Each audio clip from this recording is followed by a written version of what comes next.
मेरा नाम संतवीर है। मैं साकाजक हरिद्वार से हूँ। और जो हमारी 27 सूत्रीय मांग है, जब तक सरकार उनको पूरा नहीं करेगी तब तक हम लगातार धरने पर बने रहेंगे और तब तक हमारा धरना को रोकने का कोई भी इरादा नहीं है। जो है हमारे जो स्ट्राइक कार्यक्रम का छठा दिन है और प्रशासन के द्वारा हमें अभी 2 अप्रैल को जो है वार्ता के लिए आमंत्रित किया गया है और हमारी तब तक जो है जब तक हमारी वार्ता सकारात्मक नहीं होती है तब तक जो है हमारा जो भी हड़ताल कार्यक्रम ये जारी रहेगा। जो मांगे हैं और शुरू से बताएंगे क्या कुछ मांगे हैं और किस किस मांगों पर हमारी 27 सूत्रीय मांगे हैं और इसका हमारा जो मांग पत्र है ये माननीय मुख्यमंत्री जी को जो है द्वादश महाधिवेशन के दौरान जो है प्रेषित किया गया था। उसके बाद भी शासन और प्रशासन में लगातार जो है मांग पत्र दिया गया है और जो हमारी इसमें मुख्य मांगे हैं, एक जो हमारी पहली मांग है वो वेतन विसंगति है कि कनिष्ठ और वरिष्ठों में जो है वेतन विसंगति का एक बहुत बड़ा अंतर हो रहा है। दूसरी हमारी मांग जो है 10-16-26 की है। 10-16-26 में हमें एसीपी की जो पूर्ववत व्यवस्था थी वो यथावत रहनी चाहिए। तीसरी जो है जल निगम और जल संस्थान के राज्यकरण की मांग है। जल निगम और जल संस्थान में भी कई बार देखने को मिलता है कि 3-3, 4-4 महीने तक वेतन नहीं मिल पाती है और ये दोनों विभाग जो है अपना राजकीय विभागों का दायित्व निभाते हैं, तो इनके लिए जो है राज्यकरण की हमारी मांग भी ये भी शामिल है। बात हरिद्वार की करें तो कुंभ कार्य काफ़ी रुके हुए हैं, कैसे किस तरह का नुकसान हो सकता है आगे समय सीमा को देखते हो? देखो, जो कुंभ के कार्य हैं ये एक समयबद्ध कार्य हैं और समयबद्ध इनको पूर्ण किया जाना है। तो अगर इंजीनियर्स की ये हड़ताल या स्ट्राइक कार्यक्रम जारी रहता है तो निश्चित ही हमारे जो निर्माण और विकास कार्य हैं ये प्रभावित रहेंगे और कुंभ मेले पे भी इसका प्रभाव देखने को मिलेगा। किसकी जिम्मेदारी मानते हैं, किसकी जिम्मेदारी होगी अगर कुंभ कार्य जो है? शासन और सरकार की, ये निश्चित रूप से ये पूर्ण जिम्मेदारी शासन और सरकार की होगी। दीपक कुमार सिंह, वर्तमान में उत्तराखंड डिप्लोमा इंजीनियर महासंघ में गढ़वाल मंडल सचिव का दायित्व का निर्वहन कर रहा हूँ। और जैसा कि आपको पता है कि उत्तराखंड डिप्लोमा इंजीनियर महासंघ जो है अपनी 27 सूत्रीय मांगों के लिए, मांगे भी नहीं कह सकते आप, वो हमारी समस्याएं हैं और उन समस्याओं के समाधान हेतु विगत दिनों से जो है 23 तारीख से जो है हड़ताल पर गया हुआ है। उसके निराकरण नहीं होने तक हम सभी लोग सदस्य एकजुट होने के लिए हम सभी सदस्यों के द्वारा जो है इस पूरे आंदोलन में बढ़ चढ़ कर भाग लिया जा रहा है।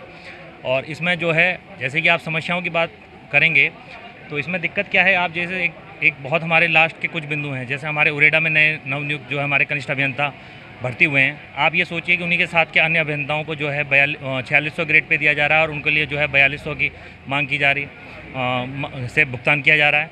इसके अतिरिक्त आप एक तरफ तो कह रहे हैं कि हम जो है पेयजल निगम को जो है कार्य देंगे और सिंटेज से उनका जो है वेतन आहरण होगा और उनको जो है 2-2, 3-3 महीनों का वेतन नहीं मिलता है। अब आप उसके अतिरिक्त आप ये देख रहे हैं कि हमारे वहाँ जो है पूरे राज्य में बाहरी एजेंसियों को आप काम दे रहे हैं। तो इससे क्या है, एक तो हमारा जो है राजस्व की हानि हो रही है और दूसरा अगर वही काम हमारा विभाग कोई करता तो उससे जो है उनके समय पर पेंशन अपनी आती। इसके अतिरिक्त कि आप एक मुद्दा मान रहे होंगे कि हम 10-16-26 मांग रहे हैं। एक इस छोटे से प्रदेश में एक कनिष्ठ अभियंता के पद पर जो है वर्तमान में इस विभाग को ज्वाइन करता है और अपनी 15-15, 20-20 साल की सेवा देने के पश्चात भी उसको जो है सहायक अभियंता या अधिशासी अभियंता के पद पर जाने में अत्यंत कठिनाई हो रही है, जिसके लिए हम जो है सभी पूरा महासंघ इस पर सरकार से अनुरोध करना चाहता है कि आप जो है हमारे कनिष्ठ अभियंताओं को अनुभव के आधार पर जो है प्रमोशन में जो है सेपरेट गैलरी का निर्माण करने का बिल्कुल जो है हमें दें, ताकि कि हम भी जो है अपने कार्य अनुभव के आधार पर आगे जो है कार्य कर सकें। और इसके अतिरिक्त हमारे पे एक और बिंदु था हमारा एसीपी का कि 10-16-26 में कि आप चलिए हमें पदोन्नति नहीं दे पा रहे लेकिन हमें वित्तीय हानि तो ना पहुंचाया जाए। हमारी सिर्फ एक आपसे मांग थी कि हमें जो भी हमारे 3 प्रोन्नत वेतनमान जो हैं 10-16-26 में दिए जाएं, जो पूर्व में था लेकिन वर्तमान में ख़त्म कर दिया। इसके अतिरिक्त आप एक सबसे बड़ा बिंदु आप समझने की कोशिश करें तो पुरानी पेंशन बहाली के लिए आप ये देखिए, आज की एक सरकार जो है बुजुर्गों के लिए, असहायों के लिए पेंशन दे रही है, भले कम दे रही है। हम एक सरकारी कर्मचारी अपने जीवन का एक बहुत बड़ा समय जो है इस सरकारी विभाग को, इस पूरी कार्य प्रणाली को और जनता को समर्पित करते हुए कार्य करते हैं। उसके पश्चात हमें ये नहीं पता कि जब हम जब यहाँ से रिटायर हो जाएंगे तो हमें क्या पेंशन प्राप्त होगी। हमें इन्होंने पहले एक एनपीएस का में उलझा दिया, अभी भारत सरकार के उस पर यूपीएस लेके आ गई।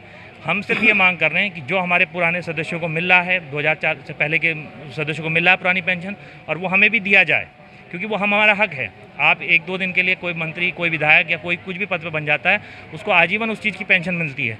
और सरकार विभिन्न अपने जब भी अपने भत्ते बढ़ाने हो, अपने सदस्यों की पेंशन बढ़ानी हो, सरकार बीच एक सदन में लाकर मुद्दा बढ़ा देती है, परंतु कर्मचारियों के हित के लिए, जो कि हर एक कर्मचारी आपका अपने जीवन का 25-30 साल एक उसमें अपने विभाग में देता है, उसके बाद रिटायरमेंट के पश्चात उसके पास ये सुनिश्चित कर नहीं है कि उसको वाकई में उसे पेंशन मिल पाएगी या नहीं मिल पाएगी, या कि उसका गुजारा बसर कैसे चलेगा।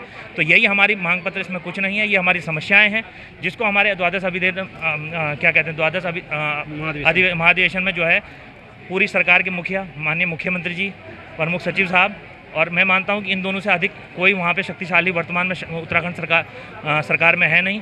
दोनों के द्वारा ये आश्वासन दिया गया था कि आपकी सभी मांगों पर हम पूरा तरह विचार किए जाएंगे, लेकिन 9 महीने बीत जाने के पश्चात भी इस पर कोई सकारात्मक कार्रवाई नहीं हुई है। तो हम यही कहना चाहेंगे सरकार से कि हमें अनावश्यक रूप से इस धरना को या हड़ताल को ना बढ़ाना चाहे, और जो भी हमारी जायज़ मांगे उन्हें जल्द से जल्द पूर्ण करने की कृपा करें।